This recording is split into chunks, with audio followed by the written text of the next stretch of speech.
It wouldn't be unlike me to chat for 20 minutes and be like, oh shit. We've done that before. I've got a weekly podcast called Writers Inc. and we've interviewed pretty much everybody, but like we've done that, like accidentally forget to hit that record button and you get all the way to the end and like, oh no.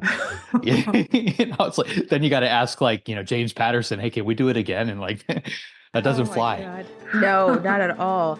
I'm Jeannie Bowerman, And I'm Kira Duggan. and you are listening to The Story Will Save You.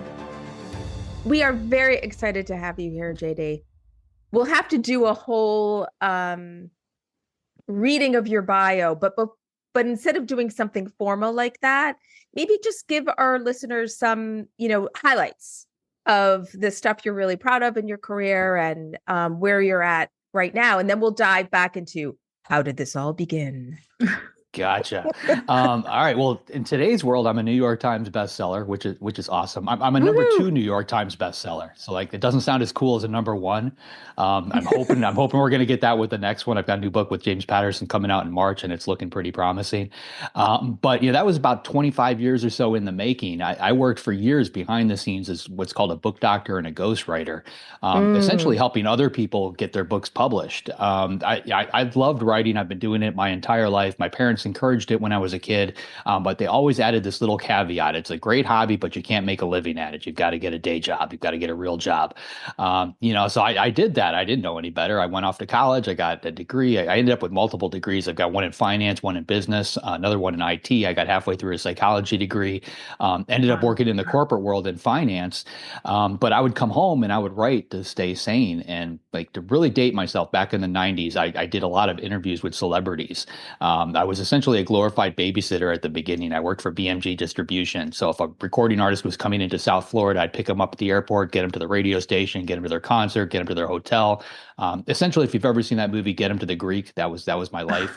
But at the time, I was in college, and college is expensive, and I realized I've got some very famous people sitting next to me, so I started to interview them, and then I would sell those interviews to 17 Magazine, Tiger Beat, Teen People, any magazine I saw my sister reading back when we were kids. Like that was fair game to me. Nice. And when you work in newspapers or magazines, you quickly realize everybody's got a novel at some stage of development in a desk drawer somewhere. They've been working on it for the last 10 years. It's almost done. It's 400,000 words, just needs a little something. I kind of became the guy they would hand those to. I was really good with grammar and punctuation, so I would kind of fly through it. And then I started offering developmental ideas, and that just eventually, turned into this side gig as a book doctor and a ghostwriter. So I kept doing it. I finished up college, went into the corporate world, and I would come home and work on those kind of projects at night. And over 20 some years, I ended up with 6 different books that hit the New York Times list, all with other people's names on the cover that I had essentially written or retooled. And that gets really old after a while, when you put a lot of work behind a book. So my wife and we came up with this crazy plan. She pulled me aside and she said, listen, I know you want to become a full-time author. Let's figure out a way to do that. But we were kind of trapped because I was in finance for a long time. I had a really strong salary, and we had the lifestyle that was basically supported by that. We had a big house, we had cars, we had a boat. So we couldn't just walk away from that, because the day job was financing all of it. So she came up with this crazy plan. We sold everything that we owned. We bought a tiny little duplex in Pittsburgh, rented out one side to some tenants, and lived in the other side. We went from 4,500 square feet to 800 square feet. Basically got our monthly bills down to next to nothing. And then we looked at the bank statement, and she said, okay, it looks like you had about 18 months or so to make it as a writer. Go. No pressure. Yeah, no pressure. I honestly feel like I needed that, because, I had gotten comfortable, when you've got a good paycheck coming in, when I was chief compliance officer for a brokerage firm. It was a strong, it was a job that I hated, but it paid really good. I couldn't break from that, and that's why I did it for so long. And it was kind of a catch-22 because I've looked back on it. And I think if I had started publishing books back in my 20s, I might not have hit as big as I did, because those 20 some years, it was really a learning curve for me. A lot of my clients, I worked for agents, I worked for editors. To give you an example, an editor for one of the top 5 would pick up a book that they absolutely love, and they would go back to the author and say, this is a great book, but you need to take out 40,000 words, or this needs to happen, that needs to happen. And a lot of times, first-time authors aren't capable of doing those kind of things. So they would bring in me as a hired gun, and they wouldn't sugarcoat anything. They would tell me this person can't write dialogue to save their life. Their character development is terrible. They gave me the straight up truth about that book. And, hearing that over and over again for 20 some years, it really drilled into my head what the folks in New York needed in a best-selling book. So when it came time to write my own, I felt like I had all the ammunition ready to go. How old were you when you and here's my other question, two questions. Do you have any children? And how old were you when you and your wife did this blowing up your life thing down to 800 square So feet? I was 43 when we did that. And I've got a 7-year-old daughter. So I'm doing everything late. Like all my friends, they had their kids back in their 20s and, like they've got grandkids now and they're resting and relaxing. And, like I'm playing Paw Patrol and doing laps. And I was out sledding for 14 hours the other day. It keeps you young, so I wouldn't trade a second of it. Yeah. I mean, it's always because that's one thing that like Ciara and I always talk about. People always ask us about, like, because we're both moms and work full time and, try to write on the side. And it is that struggle of you get this job that we happen to love our job. But Yes. because we get to do things like this, but some people are like in that position where you're just, you need to put food on the table and or they have a family or they have a mortgage and it's just so hard. As somebody whose mother is a tax person, so smart to get a 2-family house, like so smart. That's like what she told all of her grandchildren. Your first house, that's what you should get. Like and some of them did it. This is great though. But so when you got into writing for yourself, were you most focused on, okay, I need to come up with the great idea? Like, what was the thing, like when you're starting a new story, the thing that you really focus on most, picking what to write? Back then, I didn't really have the context that I do now. So it literally was like almost like spinning a wheel and just like landing on an idea. I've got a document on my phone just called ideas, just different things that I want to eventually write. I think every writer's got one of those. So for that particular book, I wrote about a witch in this that basically ties back to the Salem witch trials. The book is about an author who writes a book about this particular witch and doesn't realize it at the time, but the witch is actually using the book he's writing to try and bring herself back to life. So all these things kind of play out over time. So I just took a lot of different elements that I felt worked back then, that I could tell a solid story with. I was just looking for, what is going to sell the biggest number of books. I wanted that type of idea to hit. But I was flying blind when I did that. In today's world, I usually pick up the phone and I talk to my film agent, and I ask him, "Hey, what are the folks in Hollywood looking for? Not today, but like a year and a half from now. What do you think that they're going to want?" And like those kind of conversations are useful. He's actually got a document he sends me that has, every time he goes into a meeting, he walks out of the offices for Sony and he'll write down everything Sony just said that they want, and he sends me that. So in a lot of ways, I'm writing to market, but I'm writing to what the film market thinks they want, a year or so out from now. So that whole dynamic has changed quite a bit. Well, I was going to ask, when you were talking about how you had all these editors and agents hiring you and saying like, this is what's terrible in this book, this is what needs help. And I feel like it sounds like you had a lot of voices in the industry telling you what was selling, what worked, what didn't. And now you're talking about like the film industry and what they might be looking for. How much of it do you feel like you're influenced by, or back then you were influenced by what you thought the market wanted versus, like what story you felt you wanted to tell, your personal interest and taste, or is it a bit of a mix of both? Because I know a lot of writers kind of struggle. Like, I want to write this kind of thing, but I know that it will be a hard sell. So like, how do you balance that? For me, I think it's different. I'm autistic. I've got a form of autism called Asperger's syndrome. I think today you're on the spectrum somewhere, but I'm 53, so I just still call it what I was told it was.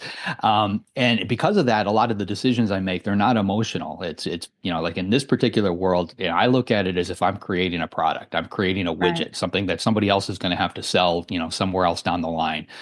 So I can step away from it enough to consider that. And there's plenty of stuff in that ideas folder that I mentioned, that I would love to write, but I know like now is not the time. Right. And that doesn't mean that that time won't come. I wrote a prequel to Dracula for Bram Stoker's family. At the time, vampires were, like it's a cyclical kind of thing. They ebb Hmm. and they flow. You never know where that's going to hit. I wrote a book a year and a half ago called Behind a Closed Door that sold for film rights before we sold publishing. And the guys out in Hollywood, they dubbed it 50 Shades meets David Fincher's The Game. And how they were basically selling it is like they felt that there was a pendulum in Hollywood that had swung just a little too far in one particular direction, and they felt that it's going to start swinging back in the other direction, mainly like towards what we had in the 90s with movies like Fatal Attraction and Basic Hmm. Instinct. So like they see all that coming and they drive that. So I try to get in front of it. And I think that's why that book, like my film agent told me this is what they're looking for. So I wrote, what they were looking for and sold those film rights without any problem. I mean, it's obviously working for you, so that's great. That is fantastic. So I want to talk about, because you talk about creating a widget, like you're creating this product. What is the thing like from your business school days, the thing that really kind of helps you the most in the business side of your writing? I think it's a lot of different things. I spend just as much time working on the business side today as I do on the writing. I Hmm. literally like there's a timer that goes off 11:30 in the morning. It's time to stop writing, and I open up my email and start dealing with the rest of it. I've just learned to keep my ears open. Working with James Patterson. I mean, you had mentioned earlier that I've written with him. We've got I think 5 books together now. The conversations that we have, we brainstorm book ideas, but the ones I really cherish are the marketing conversations, just talking about Mm. what's going on in the industry. For a couple different reasons. Like he actually came out of that. He was working in advertising before he wrote that first book. He actually wrote the Toys R Us theme song way back in the day. So like that Oh, was wow. his world. He was on and right in New York at one of the top firms, and he loves that side of it. And going back to the music days, I used to have some very famous people in the car, and like the ones that really sold were the ones that didn't necessarily do what everybody else was doing. Somebody like Madonna, like she had, I think at the time when I had her in the car, she was on tour for Vogue. Like she would literally make a list of what other, yeah, exactly what other people were doing to sell albums. And then once she had that list, she would make a brand new list of things that nobody's doing. And like, that's what she would focus on.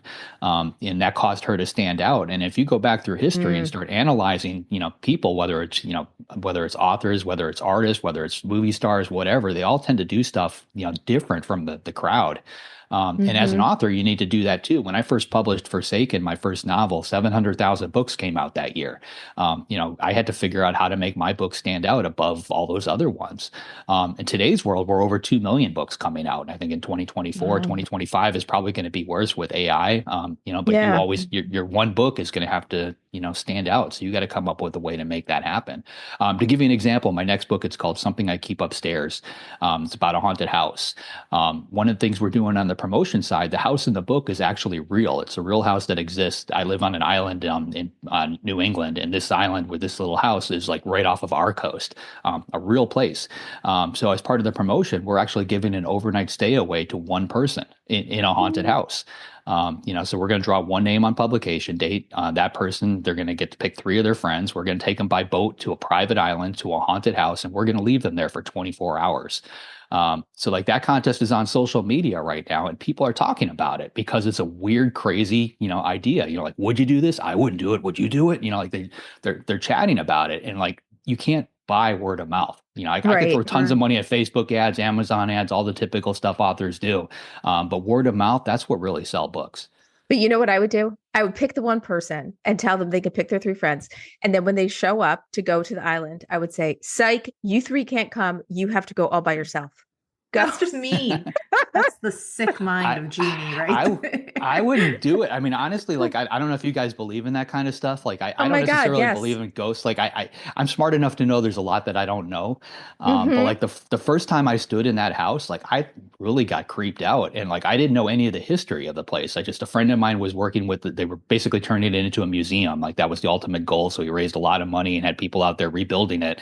But I knew none of the history, and like I felt really weird while I was there. I went home and I started researching it and realized that the island had been used as a yellow fever quarantine zone during the outbreak of yellow fever. It was a prison during the Spanish-American War. Back in the 70s, they found two bodies buried on the beach. And like in today's world, they still don't know who those two people were. But like there was history, there was lore. And then I started asking around town, and some of the ghost stories that I heard from like the locals just, scared the bejesus out of me. It took me 4 years to write this book because I started taking a lot of those real aspects and putting it in there. And it scared me to the point where I had to put it aside for a little while and come back to it. I made my heart thump. I am totally into the whole ghost thing. I also have an antique shop, and it's in the oldest building in our village, and it's haunted. And I've had people come in and do readings of it, and sometimes my husband will be like, "You're not bringing those people home with you, are you?" I'm like, "No." But they look out for me. One of them actually told a guy who was down there doing a reading that to tell me to get my tires changed. And the guy's like, "Does this mean anything to you?" And I'm like, "Yes, last week my mechanic told me to get my tires changed." So, I mean, I am all in, because who are we to say that doesn't exist, this other realm, and these people who might be, and they seem to be happy at the shop, whatever. So I'm in. I can't wait to read the book. And I'm going to share your book with my customers at the store because they love ghost stories.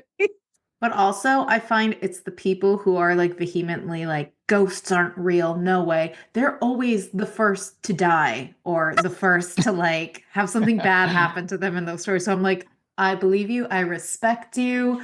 Please don't hurt me.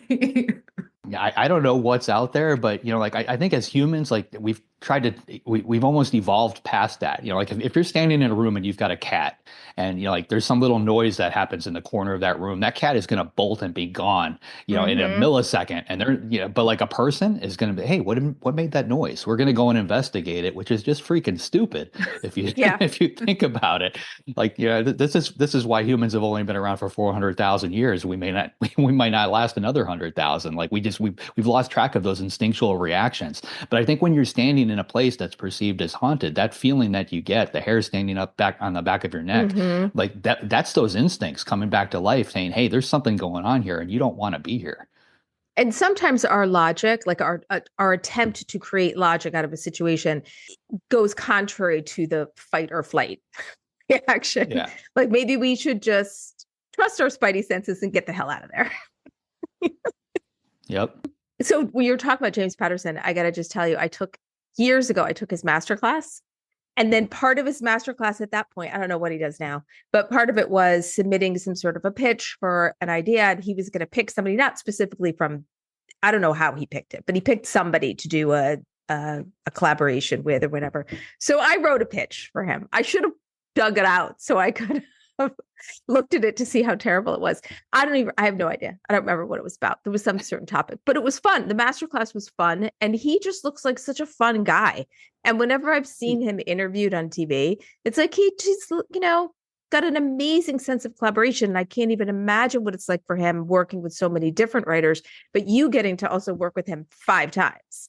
Let's talk a little bit about, and it doesn't have to specifically be about James, but just talk about that collaboration process, because authors may not have a writing partner, but they will have to collaborate with their agent, with their editor, with the publisher. So if you could speak a little bit about all of that, go. Go. Well, if you've taken James's masterclass, writing with him is very much like that, except he actually calls you and tells you everything you're doing wrong.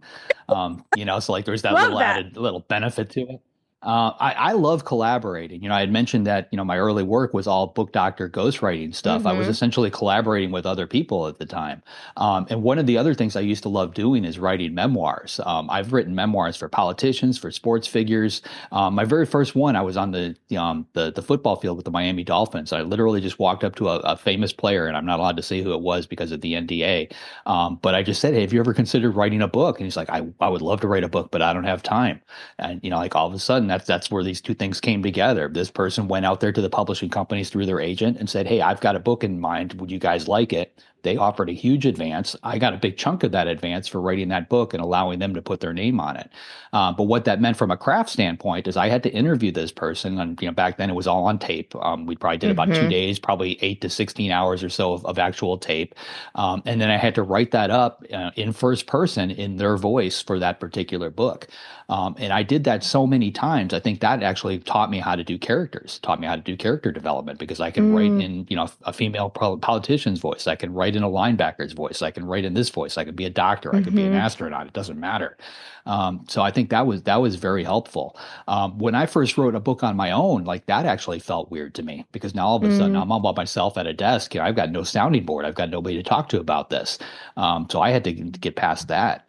So there's two extremes there.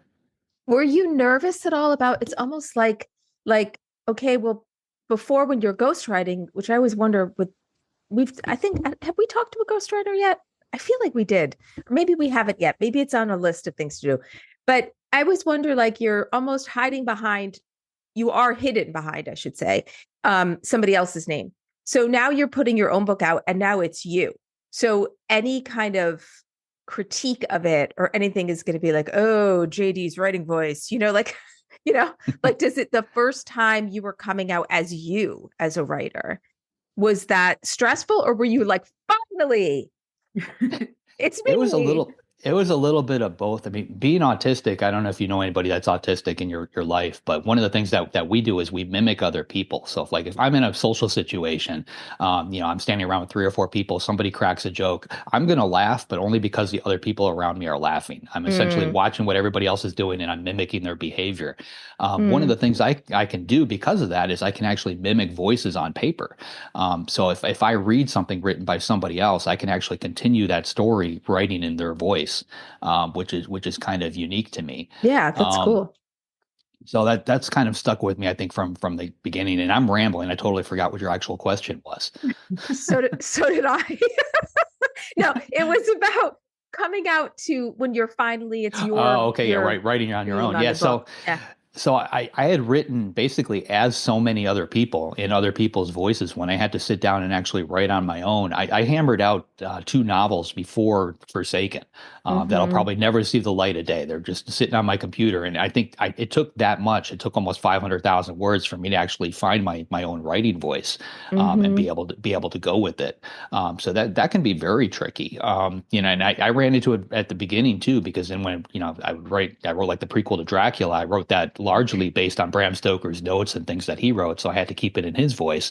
At the time, I was already contracted for a second book in the 4th Monkey series, so I was working on Dracula in the morning, and then I was going to my serial killers in Chicago in the afternoon, trying to keep my English vernacular from the 1800s from creeping into modern day Chicago, and like that kind of stuff got very tricky. But at this point, I've done so much of it, I can flip it on and off like a switch. That's really impressive. That's like a superpower. I don't know how you would write in such different styles, like in the same day. I would need to like take space. So that's I'm jealous. That's very cool. Practice, practice, practice. Yeah. And I also, when you say practice, like, I love the idea of like I've written a novel that will never see the light of day, and I call it my practice novel, like, because I was always a screenwriter. So it's figuring out, okay, let me try this medium and see if I like it, and just write as if nobody's going to see it, and no one will ever see it. Well, a couple people I think it's important to be able to do that. I'm sure someday after I die, my daughter will find them and they will eventually work their way out into the marketplace. But a lot of authors feel like that first book needs to be published, and they will, like, agents will turn it down, editors will turn it down. They're like, you know what, I'm just going to publish it on Amazon. I'm going to do it all by myself, so they throw it up on Amazon, they hit that publish button. And it gets 15, 20 reviews from their friends and family, these glowing 5 stars, and then all of a sudden the real readers actually find it and start critiquing it for all the reasons these people didn't buy it in the first place. You need to be able to take a step back and look at all of that. Like you don't just go and, like, if somebody wanted to be a brain surgeon, they're not going to just throw them behind the operating table. There's a little learning curve involved in that. And writing is no different. Like you need to practice. It's like going to the gym to me. Like, you need to do it on a regular basis. You have to keep working it out. Or it gets soft. That would explain so much in my life, because I have not been going to the gym. So when you're talking about publishing, let's get into that hybrid publishing conversation and like the pros, cons, benefits, experience, things people should look out for. A lot of people, I don't think it has a stigma so much anymore. In the beginning, it's, self-publishing was really had a big stigma, like vanity books or whatnot. And hybrid publishing is a really interesting marriage between traditional and self-publishing. So if you could speak a little bit about that. Yeah, so I've tried all of it at this point. So Forsaken, Yeah. I indie published, but I knew when I was going to indie publish it, like my competition in my mind was Random House. So I knew if I was going to indie Mm-hmm. publish, I had to put out something that was on par with Random House. So I Mm-hmm. hired professional cover designers, professional editors, professionals across the board, and we put it out as a hardcover, an audiobook, an ebook, all in the same day, just like they would. Paperback came out 6 months later, just like they would. I followed that model, and I sold a lot of copies. I sold about 250,000 copies of that book. That put me on the radar of the traditional guys. So when my agent took out my second book, which was The Fourth Monkey, I ended up scoring a seven-figure deal for that with a TV show and a film attached. So that kind of put me firmly into the trad world. And I wrote a couple of books, 100% in the traditional world. I wrote one for Putnam. I was back with Random House, HarperCollins. I was, fully entrenched in that. But I got a taste of the indie stuff. Mm-hmm. I liked having that freedom of, designing my own cover, creating my own title. Like when you turn in a book at, a big publisher, they can change anything on you. Mm-hmm. And, like losing that control, really bothered me. And then I started looking at the economics of it. As an indie author, you make about 70 cents on the dollar.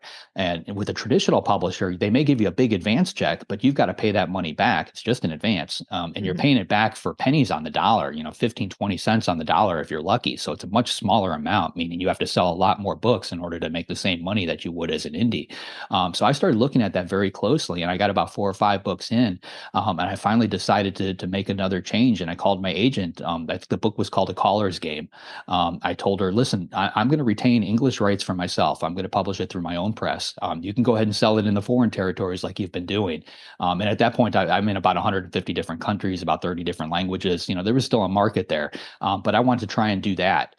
So I did that for the next couple of books. And so in my mind, from when I hear the word hybrid publishing, that's what I think of. Like that. Mm-hmm. 4 or 5 of my books were published partially by traditional publishers, partially by me. In today's world, I actually hire a lot of my own translators and cover a lot of the markets that, where it doesn't sell, to try and make sure I Mm-hmm. saturate everything. So when I think hybrid, that's what I think of. I've lately taken to another step further. So Behind a Closed Door, when that was coming out about a year and a half ago, we sold the film rights, like I mentioned.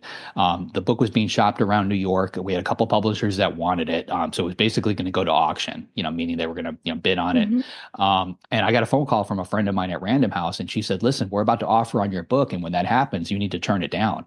And I asked why. And she said, well, we're about to lay off a lot of people, and that editor that wants your book is on that list. And Oh. I got a similar phone call from HarperCollins about a week later, and then all of a sudden all these industry layoffs happened. And if you've ever had a book at a publisher where you lose your editor, it can sit out there in limbo forever, depending on your Oh my contract. God. It's a scary thing. So I reached back to some friends of mine from the finance days, and I struck up a conversation with the private equity firm that had bought Simon & Schuster. And ultimately, I put together a deal with Simon & Schuster where they allowed me to create my very own imprint on Simon & Schuster.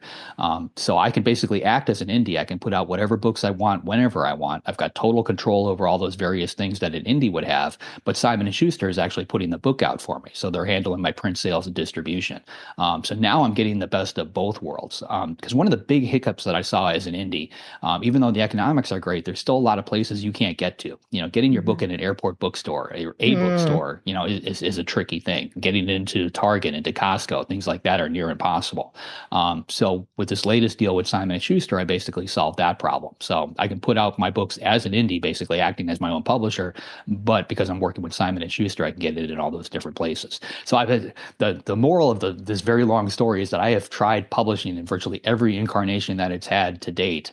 And I think this latest model that I have, I might be the first one to the table to actually necessarily do this, but I think you're going to see the larger publishers sign other authors like this, because it makes sense if you're an indie. You Mm, know, if you're an indie author and you're selling a lot of copies, and a big publisher comes to you and says, "I'll give you $1 million for your next book," a lot of those indie authors are going to say no because they know they can make that $1 million all on their own without the headaches of that publisher behind them. But they're still Mhm. not going to get that book into those places. Their hardcover costs are still a lot more than what they would be. Mhm. So, I can see them striking deals similar to this to try and bring those indie authors on board.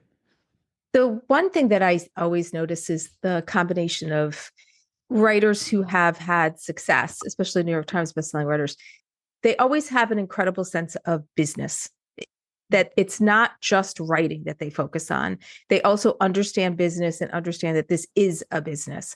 Like I did a one-on-one with JT Ellison last week, and that was one of the things she talked about too. I write to I'm making money. Like I'm this isn't just for fun. Like this is my business. And, talking about the business model of it. And when I'm listening to you and all of your background in finance and all of that, what's your advice to writers who don't have any kind of business background but they want to learn and they want to understand all of it, and they know that they can write well, they've got the craft down, now they want to try to understand the business side. What's like the best advice you have for them, and how to go about understanding the business side, especially if they've never been published before? I think you've got to study other people that are doing it. Like if you want to open a restaurant because you like to cook, you're not going to just open a restaurant. You're going to research the industry. You're going to research demographics. You're going to figure out what type of restaurant you want to, you're going to do research. I did the exact same thing. Like I studied the big name authors. I looked at somebody like Stephen King, not as an author, but as a business model. How Mm, did he sell his first book? How did he sell his second book? How did this happen? How did that happen? Some of that stuff can be recreated. Some of it can't, because the industry moves very quickly. But I learned from all of that. So I think as an author, writing a book, like I think you have to be able to write a 5-star book, as an author. You can't you can't be a mediocre book. So you have to create a mm-hmm, product that's literally perfect, which is already hard. And then mm, you've got to flip hats and all of a sudden become this business person, which is, basically the opposite end of the psychological spectrum. A lot of people just aren't capable of doing that. So if you're not capable of doing that, I think you need to find somebody to work with you that can, find a business manager, find somebody you can partner with.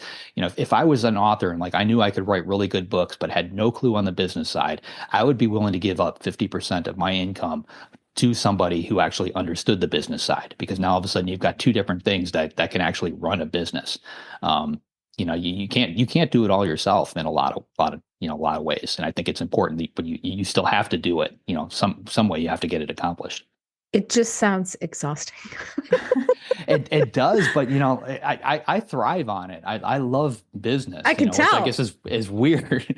I mean, one of the things my wife did very early on, like when Fourth Monkey, when we got that advance money and it actually came in, rather than just drop it in the checking account, we used that money and we bought real estate.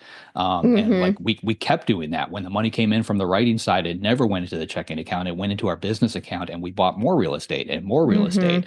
Ultimately, we ended up flipping, I think it was 59 houses. We owned an apartment building at one point. Now we've got a bunch of Airbnbs and VRBOs. But like that's created a whole income source all on its own. Hmm. And many authors that I talk to that I know, like they would just take that money, it goes right into their checking account, it gets spent, and then it's gone forever. So like I am a firm Hmm. believer of taking that money, putting it somewhere where it is going to make you more money, and then exponentially everything works better. 100%. And I think a lot of writers aren't thinking that way. They're thinking more just about creating more art and writing the next book. And okay, great. Now Mhm. I've got some money and I can pay down my credit cards and I can, get going again. But um, as somebody who has a few rental properties, big fan of your strategy. Well, I got scared when I was younger, like when I was toting all these celebrities around, I saw a lot of one-hit wonders, like I would Hmm. see somebody, they'd have that hit song that was huge, like it was on the radio every 20, 30 minutes or something insane. And, before you knew it, they had a house on South Beach. They were driving a Lamborghini. They were renting private jets with all their friends to head off to the Bahamas. But, 2 or 3 months later, that second song would come out, didn't do quite as well. Third song would come out. I didn't even know a third song came out. I would run into them again. They're not driving a Lamborghini anymore. They're back to a Toyota. Their house on the beach is gone. They've got an apartment somewhere. All that money is gone. Like I would see people Yeah. burn through that cash over and over and over again. So I made a conscious effort to make sure that didn't happen. So I think the trick is for all you writers out there listening, either go get a finance degree or marry someone in finance. I think you have to study the business that you're getting into, not Mm-hmm. only on the craft side, but the business side, because if, especially if you're going to be an indie author, because you are essentially your own business. You don't have all these different Mm. parts, but you are still competing with Random House. So you have to get out there, you have to market, you have to, sell this, you have to do that, get agents. Even in today's world, I mean, I've got this deal with Simon and Schuster. I still have a foreign rights agent. I still have a film and TV agent. I know what I'm not capable of doing on my own, and I will hire people to do it.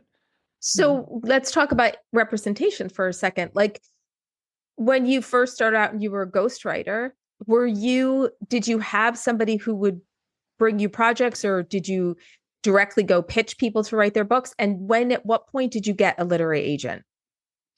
So a lot of that, it happened just through word of mouth for me. I was working basically for friends at the beginning. Then those friends, their books actually got published. So then agents, got the story. They understood that, this guy named J.D. Barker was involved in rewriting it, and that's why it's sitting on my desk. So then I started getting phone calls from those agents that heard about me. Those agents would then tell editors, because editors would buy, like an agent would take a book to an editor, and the editor's like, I love this, but it needs this, this, and this. And, between the agent and the editor, they would try to get that done. It wouldn't happen. The agent would say, hey, I heard about this guy named JD Barker who does this. So like it just organically spread over time, which was, it was a side hustle for me, so I wasn't like Mm-hmm. aggressively trying to make these things happen. I was working 60 to 80 hours a week in the corporate gig, so like I was coming home, maybe spending an hour or two every night at the most. And it was mainly, like some people do puzzles to stay sane. Other people watch Mm-hmm. Netflix. Like it was my wind down. That's what I did to keep my head on straight. When it was time for me to find an agent, I had no clue how to do it. I didn't want to go to one of the ones that I had worked with because I felt like I wanted to try and do it on my own. So I did what, anybody who doesn't understand the business would do. I bought a list of agents in an Excel spreadsheet. I kicked out a form letter to 200 of them, literally to whom it may concern. Here's my book. This is what it's about. Here's the first 3 chapters, and sent it off. Surprisingly, I didn't get much of a response. Turns out agents all have these little requirements, like if you need to go to their website and research them a little bit. This one wants a Word document. This one wants a PDF. This one wants Arial. This one wants Times New Roman. This one wants a 1-inch border. Like it's all different, but like you need to play that game. Because I've since talked to agents about it. An agent will come in, let's say on a Monday morning, have 300 submissions in their inbox, and they'll read that first one, they'll read the second one, and before you know it, they're just hitting that delete key. The words aren't even Mm. registering anymore. So if you do anything that they don't like on any level, like it is just gone. They don't even see it. So yeah, don't make that mistake, which is why I'm telling you that particular story. Mm-hmm. When I queried for the Fourth Monkey, things were very different because I had a sales track record behind me. People knew that. They were able to Google it. They could see it, when they pulled up sales stats. So I had no trouble. I think I queried 53 agents and I had 11 offers within about 2 weeks. Mm. That's So great. I feel like so it you're was like a different. unicorn. Like, I've captured lightning in a bottle a bunch of times. I tell people not to stand next to me outside because like karma is gonna like try to even this out at some point, and you don't want to be right here when it happens. But yeah, I've been pretty lucky. I'll take my chances. 100%. Well, let's talk a little bit about marketing, because I'm looking at, okay, so everyone listening is just listening. They're not watching on YouTube, but I will take a screenshot of us, the three of us, so you can see what I'm talking about. But um, behind JD is a beautiful bookshelf and his books displayed, and they're even like colored sections or whatever. It's definitely just, I can guarantee you this is just like not throwing books on the shelf. There's a purpose to all of this. And it's like a whole marketing vision. There's a fire going in the fireplace. It's beautiful. And It is It's beautiful. cold. I'm in New it England. is, It's cold. You need a fireplace. well, we're actually, Kara and I are in New England as well. So it is cold. But that's all sort of the image, the look. Like, here are my books. They're displayed there. Marketing is a whole thing. And that I think a lot of authors, people who've been published understand, people who haven't been published sometimes do understand, but sometimes don't. But that those traditional publishing houses don't put that kind of marketing money in like they used to back in the day. Again, aging myself, because back in the day was back in the day. Yeah. And now it's more like they want you to step up and do a lot of the marketing yourself. So I think that's why a lot of people also were thinking, if I have to do all this marketing myself, I'm just going to self-publish. Like I'm just going to indie publish, and screw you. If I have to do all this work anyway. Whether you indie publish or whether you hybrid publish or whether you traditionally publish, you're going to have to do marketing. What is the thing like you wish you knew about marketing before you started this, specifically book marketing? Or do you just look at marketing from a bigger business perspective and market your books similar to how you would market any widget? Yeah, I mean, I just try to be different from everybody else. Like I had a bunch of books that were published traditionally, and they sold for big numbers, which I had a marketing team behind me. So we would have a phone call. We'd have I'd go to New York. I'd meet them in the conference room, but they put up a PowerPoint presentation of these are all the things we're going to do to market your book. There was always stuff missing on that, and the things that were missing were the things that I saw indies doing. Like they didn't use BookBub, they didn't do Facebook ads, they didn't do Amazon ads. The things that indies do, the traditional publishers weren't doing back then. And this isn't that long ago. This is maybe 7, 8 years ago. So like I didn't tell them what I was going to do. I was like, okay, that's a great marketing plan. You guys go have fun with it. I went home and I ran my own Facebook ads. I basically offset what they weren't doing on my own. I purposely didn't tell them because I didn't want them to realize I was doing this, because then they would take money out of the marketing budget or they might cut back on something. So I always did stuff to augment what they were up to. But I found that just being different is what works. One of the stories that Patterson told me early on, his very first book was called The Thomas Berriman Number, which nobody read. I don't even think he's got a copy of that one. His second one was called Along Came a Spider. Did a little bit better, but like when it came out as a hardcover, it didn't do great. But when it was coming out as a paperback, he looked at it and like he kind of felt like this isn't going to happen unless I do something. So he spent $500 of his own money and he created a television spot. He created an ad, and like in the ad, it was real simple. It said there was a voiceover, and it said something like, "Your wait for the next Silence of the Lambs is over," and a little spider came creeping down. And then the title of the book appeared, and that was it. $500. Oh, I love it. And that's what lit up sales for that particular book and kicked off that guy's career. Doing something that different. So I'm always looking for something different. Like I advertise on Hulu. I don't know how many other indie authors advertise on Hulu. The cost to get in is a little bit more because you've got to film a television spot, so $3,000 to $5,000 or so to get something in the can. But the nice thing about it is you could target market just like you do on Facebook. You could say, okay, I want women 45 and over in this part of the country that are watching Criminal Minds. Go. And like you can do that.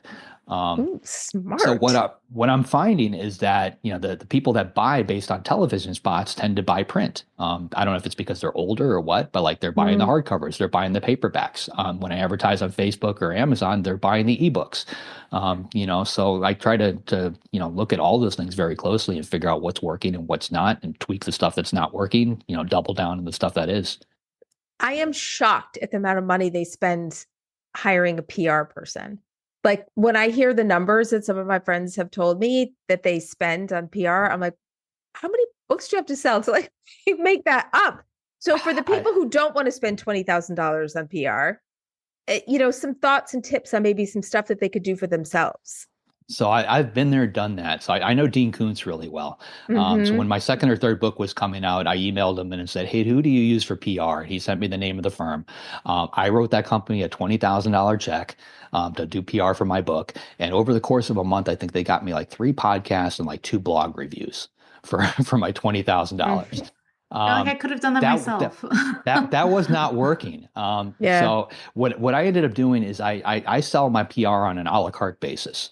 So I've got PR companies. I pay them for each podcast that they get me on. They get a certain dollar amount. Every print review I get, they get a certain dollar amount. So if they get me in the New York Times, there's a dollar amount attached to it. So I don't pay anybody a flat retainer anymore. It's basically reward based. They can earn as much money as they want, but they have to actually deliver on those things to make it happen. So it kind of works for everybody. And I've been doing that for about 7 or 8 years now, rather than just paying the retainers, which I like a lot better. That is fantastic idea. I think there's a big theme here that we're seeing. I feel like a lot of writers feel like they just have to kind of, if they go with traditional publishers, they have to just do what they're told and kind of just go with the industry standard. And same with a lot of newer writers I've interacted with have said, oh, this is just what you do. You hire the PR firm or get a publicist at the flat rate. And I think what is so valuable from hearing from you is that like you don't have to do that. Like do what you think works best for you. There are more effective ways to get your work out there, get it seen. You don't have to do just what everyone else is doing, what industry standard is doing. So I think that was And just such valuable information. and not just that you don't have to, is that you shouldn't. You should be doing Yeah. something different. Like you Right. have to stand out of that 2 Yeah, million books or whatever that are out there. when you see everybody else doing it, it's too late. I'll give you another example. So I know we're not on video, but like this is the I ARC can for my take a next book that's screenshot. coming out. Okay. So if you look at this really close, that cover design, that I paid somebody to create that. My name on there is actually a trademark version of my name. So like everything that you're looking at is basically, I see these again as different widgets. So when this book comes out in foreign countries, I actually license them this cover. So they pay me to use my cover. If they want to put my name on it, put my name on my own book, they have to pay me because my name is trademarked. They can't just write JD Barker on the book. My name is trademarked in a couple hundred different fonts. So they can't just do it. They have to pay me to actually use those things. So everything you're looking at on your, the book is making me money. The cover is making me money. My name on the Wow. cover is making me money. So I look at every aspect of this business and figure out how to monetize it. So I think every you time should do a master class. I kind of am. I'm going to be at I don't know if you're familiar with the Author Nation conference, but I'm going to be out there in November teaching a lot of this stuff. And they just announced James Patterson as their keynote, so he's going to be there with me. Amazing. That's You hear that, fantastic. everyone? Yeah, That's Author great. Nation in Vegas. It's a fantastic conference. It used to be on 20 books to 50K. Oh They yeah, rebranded I a couple. remember them. Yeah, they rebranded a couple of years ago. And it's not just for indies anymore. It's essentially for any author. It doesn't matter what publishing model you follow. That's fantastic. Amazing. And now I'm wondering, like, just saying JD Barker, do we have to pay him? Not that I know of, but I'm working on it. Every time your name is mentioned. So I want to kind of wrap up here because we've talked about so much stuff, but I really would like to know, you've got a 7-year-old daughter. So let's just say your daughter wants to be a writer. What advice would you give her? I've tried to talk her into it because she's finally figured out what it means. Like, for like the last 6 months or so, anytime we go somewhere, she's like, she'll just tell anybody that's willing to listen, my dad is a famous book writer. Like, I think that's their phrase. Like, we'll be at the restaurant and like the waiter will walk over, like, what do you want? My dad is a famous book writer. Oh, Well, yeah, so it's super cute. But like, then I'll ask her, like, do you want to be a writer? She's like, no, I'm going to be a veterinarian. But she actually got me. I'm stretching over here. She got me this book for Christmas, and it's actually really good. You can see in the middle she wrote Ember to Data. She scribbled it in there. But she kind of knows what I like. I mean, she picked it up because it's got kind of a spooky cover on it. It's the Journal of Spalding Gray. And I don't know if you remember him, but he was kind of like I don't want to say B-list actor, but he wasn't, like a household name, but like he was in a lot of stuff. He was very big in New York for doing stage plays, a lot of monologues where he was literally the only guy up on stage. These are all of his journals. And at the end of his life, he was in a bad car accident and he just deteriorated. He had brain damage from it and he ultimately commits suicide. So it's a sad story, but what I like about it is these are his journal entries from the time he was way younger, right up until literally the last note that he left. And you can see that person evolve over time and you can see that change in their personality. Like to me, that's a learning tool, but it's one of my favorite books. And my daughter picked it up, 7 years old and just gave it to me. So she's onto something. I think we need to have her on as a guest next because I want to get in the head of the 7-year-old who would pick up that book.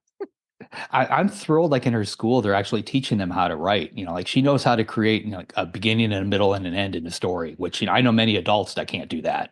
And then they illustrate their own books. Like to me, like a children's book, like, I mean, you've got kids, like a children's book is insanely difficult to write. They're simplistic, but that's the hard part. Like creating a children's book that actually resonates is near impossible. And like, she's got books just like any other kid. Like she's heard them, 100 times, she's read them over and over and over again. And then there's other ones, it's one and done and just gone and like, trying to figure out that difference. But I love the fact that they're teaching them at that age how to actually craft a book.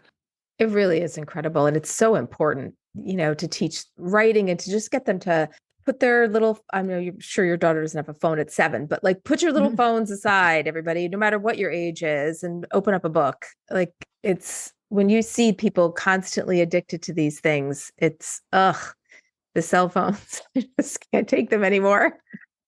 Oh, one other thing I want to ask you. You talked about being autistic and with Asperger's. I think a lot of people refer to neurodivergent, ADD, HD. A lot of people have other issues as well. What do you think about having that has actually been a positive for you? And I know you talked about being able to mimic people's voices and stuff like that, but is there anything else about that condition that you feel actually has worked well for you, and or maybe how you found a way to make it work well for you? Because it clearly you're rocking it. Yeah, no, I don't think I'd be able to do what I'm doing today without it. You can't really see my desk behind me, but there's literally nothing on it. But I'm working on 8 different books. They're all up here. Yeah, I'm able to recognize patterns in just about anything. I've never had any formal training as a writer, but I've read so much that I understand the framework for a story. Like I know that a twist needs to happen here, the climax needs to start here, this needs to happen here. So if I'm writing and I go past one of those points and it hasn't happened yet, it's almost like missing your turn on the highway or something. Like it just feels off, and then I've got to backtrack and get back to it. So like I intrinsically understand that framework. So I know that comes from autism. Just plotting out the stories, like again, creating a story for me is a pattern. I see that the structure in my head. I know what parts need to go where. I don't think I'd be able to do that without it. Or if I were to do it, there'd probably be a lot of Post-it notes all over the place, or a lot more detailed notes than what I use now. You know what I think, what I'm learning from this whole hour that we've been talking, 45 minutes, whatever. James Patterson is very lucky to have you. We have a lot of fun together. It's funny because every time, like we expected to just write one book, and then it turned into 2 books, and then turned into 3, and like every once in a while my phone just rings, and it's like, hey, it's Jim, you got a second? Like I know I'm going to be writing another book, but that experience is just, to me, it's priceless. Like working with somebody like that, like he is, I was good. He took me to a whole other level, to the point where if I'm writing, like I can hear him chattering in my ear, telling me not to do stuff. You need to do this instead, do that instead, and like. For better or worse, it's there. People are seeing it, I think, in the writing. Yeah. But that you're open enough to listen and learn from somebody else. I mean, and I'm sure James has learned some things from you too. I'm always learning. I mean, you can kind of see next to my fireplace behind me, there's a stack of pages under some glass. That's actually the original pages for Needful Things from Stephen King. Oh, wow. And I got it from a friend of mine named David Morrell, who wrote Rambo, First Blood. Oh, I met David. I actually he's a great guy. Interviewed him and a panel at BoucherCon. Yeah, so he used to be a beta reader for King. But one of the reasons I got that, I love flipping through the pages and seeing what somebody like Stephen King changed in a book, because it's got his handwritten notes, where he's striking sentences, he's rewriting stuff, and in today's world, that doesn't even happen anymore because we're all doing it on computers. You delete a scene and it's gone. When I worked on the prequel to Dracula, I got to see the original manuscript for that book. Paul Allen owned it. He bought it at an auction for about $1 million from Christie's. But we got to flip through that. We got to see Bram's handwriting all over his own manuscript. This scene where they drill holes in Renfeld's head to relieve pressure. Bram's brother Thornley was a doctor, and he actually drew a picture in the margins of where they would have to drill those holes in a skull. Like that stuff is just, to me, is priceless. Be able to understand the writing process in other authors who have done well, before me. I mine all of that and try to incorporate it. Yeah, there's certain authors that I would love to get my hands on, like their journals and their process, and just like sit in a room quietly and just watch. Well, see, if you go to Author Nation, you can do that for me, for James, and quite a few other people. Do you go to Thriller Fest? I used to. I haven't been there for the last couple of years. The timing of the conference just hasn't worked out with my releases. I end up in other places. Yeah. Because we were there last year. I was there the year before as well. So since we're talking about, before, I keep saying we're going to hop off, but one more question since we talked about Thriller Fest and Authors Nation, are there any other conferences you think writers are like, oh yeah, you should hit this one?